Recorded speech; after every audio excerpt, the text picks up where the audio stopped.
Hello दोस्तों, Sushila study channel में आपका स्वागत है। लाइक शेयर सब्सक्राइब कमेंट करना ना भूलें। ज़्यादा से ज़्यादा शेयर करें और सपोर्ट करें। तो आज हम आपको बताने जा रहे हैं, बेल आइकन बटन को दबाना ना भूलें। तो आज हम आपको बता रहे हैं एमएससी 1 ईयर के ट्रांसफिरेशन यानी कि वाष्पोत्सर्जन फर्स्ट यूनिट में टॉपिक है।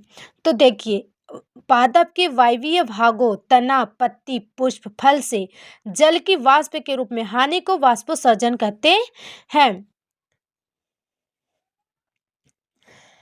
Loss of the water in the form of vapor by aerial part of the plant is called transpiration. पादप अवशोषित जल का केवल 1.2% उपयोग करते हैं, जबकि 98% जल की वाष्प के रूप में हानि करते हैं, अर्थात 98% जल को लॉस कर देते हैं। फिर देखेंगे हम कैरेक्टर्स यानी कि वाष्पोत्सर्जन एक अनिवार्य बुराई है। स्टेट वर्ड वाष्पोत्सर्जन एक अपरिहार्य बुराई है। फिर हम देखेंगे वाष्पोत्सर्जन और वाष्पीकरण में ट्रांसफिरेशन और एविप्रेशन। यह एक जैविक प्रक्रिया है। वाष्पोत्सर्जन और वाष्पीकरण एक भौतिक प्रक्रिया है। यह केवल जीवित कोशिकाओं द्वारा जीवों द्वारा संपन्न है। जीवित व निर्जीव दोनों द्वारा संपन्न होता है। जो वाष्पीकरण होता है वो मतलब कि जीवित और निर्जीव दोनों प्रकार में होता है। यह क्रिया अनेक कारकों द्वारा प्रभावित होती है और जो वाष्पीकरण होता है केवल एक ताप कारक द्वारा ही प्रभावित होती है। वाष्पोत्सर्जन की सतह सूखती रहती है और वाष्पीकरण की सतह सूख जाती है। यह क्रिया द्वार कोशिका द्वारा नियंत्रित होती है। ऐसी कोई कोशिकाएं वाष्पीकरण को नियंत्रित नहीं करती हैं। वाष्पोत्सर्जन के प्रकार टाइप्स ऑफ ट्रांसफिरेशन। रंध्रीय वाष्पोत्सर्जन यानी कि स्टोमल ट्रांसफिरेशन। रंध्र यानी कि स्टोमा द्वारा होता है जो पत्ती की सतह पर पाए जाते हैं। मतलब कि जो रंध्र में यानी कि स्टोमा में जो पत्ती की सतह पर पाए जाते हैं वो 80 से 90 रंध्रीय वाष्पोत्सर्जन होता है, यानी कि स्टोमल ट्रांसफिरेशन होता है। उपत्वचीय वाष्पोत्सर्जन कॉर्टिकुलर ट्रांसफिरेशन। कॉर्टिकल उपत्वचा द्वार वाष्पोत्सर्जन होता है जो 3 से 9% तक होता है। वातरंध्रीय वाष्पोत्सर्जन लेंटिसेल वातरंध्रों द्वारा वाष्पोत्सर्जन फर्टिल तने की छाल पर होती है जो 0.1% होती है। सबसे कम वाष्पोत्सर्जन तो मरुद्भिद पादपों में यानी कि एक्सोफोलिटर्स में। क्यों फिर इसमें आता है क्यों ऐसा, तो हम देखते हैं, बताते हैं। क्योंकि मरुद्भिद पादपों में वाष्पोत्सर्जन को कम करने के लिए कई अनुकूल अपने भीतर कर लिए हैं। संकर स्टोमेटा यानी कि धसे हुए रंध्र। टिक कॉर्टिकल मोटी उपत्वचा। लीफ मोटिफाइड यानी टू स्पाइन पत्तियां कांटों में रूपांतरित है। सबसे अधिक वाष्पोत्सर्जन यानी कि मीजोफ्लेट्स यानी कि समोद्भिद पादप। इन पादपों में पत्तियों का क्षेत्रफल अधिक, इसलिए रंध्र भी अधिक संख्या में उपस्थित है। रंध्र की संरचना स्ट्रक्चर ऑफ द स्टोमेटा। तो देखेंगे सबसे पहला हम रंध्र की डिफिनीशन।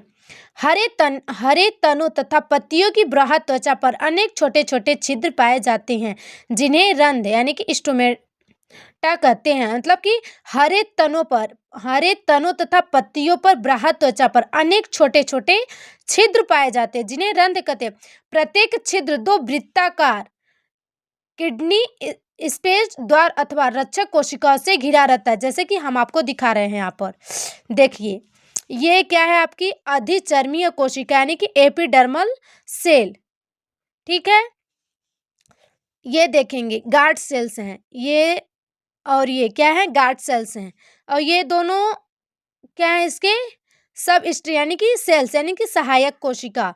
और ये देखिए स्टोमल प्योर यानी कि होता है। यहाँ ये जो दिख रहा है आपको गोला में ऐसे क्या है, न्यूक्लियस है। और इसके ये क्या है, inner thick wall of the guard cell, यानी कि इनर यानी कि अंदर की सेल्स जो ट्रिक वॉल सेल होती है। और इसके जो ये दिया है बाहर, ये अंदर की हो गई और ये बाहर की, outer thin wall of the guard cell. फिर ये इसके अंदर जो छोटे छोटे भरे होते हैं वो क्या होते हैं, क्लोरोप्लास्ट यानी कि हरित लवक।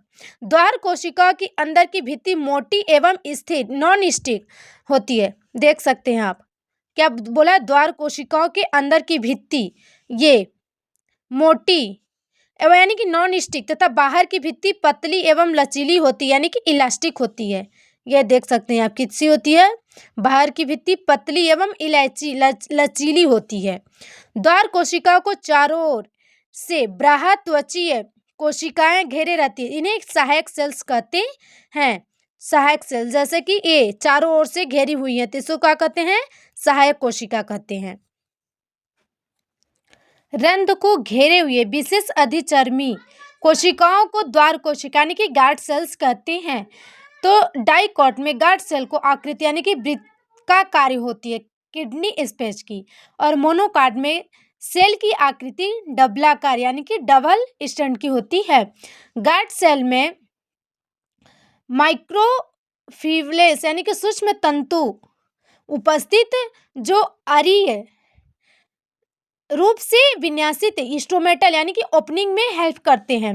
Opening and closing of the stomata dependent on the turgidity of the जिस यानी कि रंध्रों का खुलना व बंद होना द्वार कोशिका की स्थिति पर निर्भर करता है। द्वार कोशिका की स्थिति परासरण सांद्रता यानी कि स्टोमेटिक कोण पर निर्भर करती है।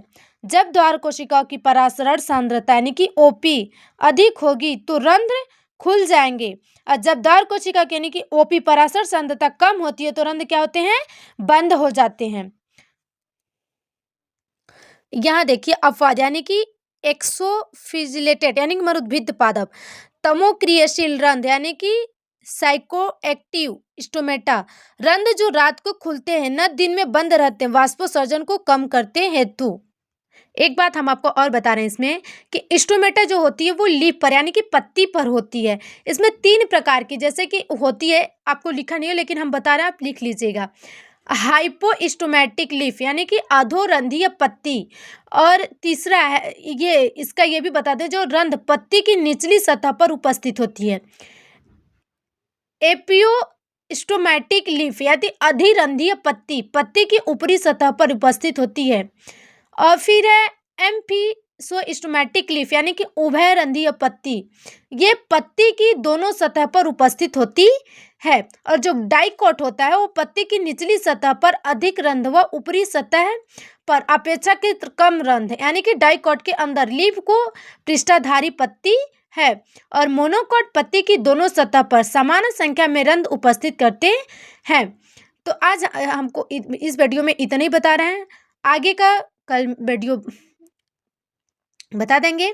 लाइक शेयर सब्सक्राइब कमेंट करना न भूलें।